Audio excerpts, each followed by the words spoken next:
అంతేనా? అంటే ఎందుకంటే బాబు గారు అన్నారు రండి చర్చిద్దామని, ఈయన దానికి మీరు హోదా ఇస్తారు. నా దృష్టిలో వేరే దురద కార్యకర్తలు తప్పించి కాస్త బుర్రన్న కార్యకర్త కూడా జగన్ అసెంబ్లీకి వెళ్ళాలని కోరుకుంటాడు. నేనైతే ఒక ఎడ్యుకేటెడ్ గా, ఒక జర్నలిస్ట్ గా జగన్ అసెంబ్లీకి వెళ్ళి తీరాలి అని కోరుకుంటాను. అతను అవమానించబడితే అవమానించుకో, అవకాశం ఇస్తే మాట్లాడు.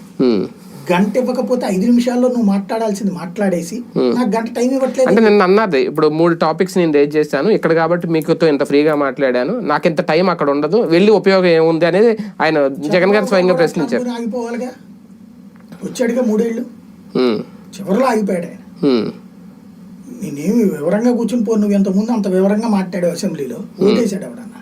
అదే కదా, మాకేమి ఇక్కడ ఓకదంపుడు ఉపన్యాసాలు అక్కర్లేదండి. అవును, షార్ప్ స్ట్రైట్ పాయింట్ డైరెక్ట్ గా మాట్లాడాలి, ప్రశ్నించాలి విధంగా ఉండాలి. రైటింగ్ నేర్చుకోవాలి. అవును, అది కావాలి.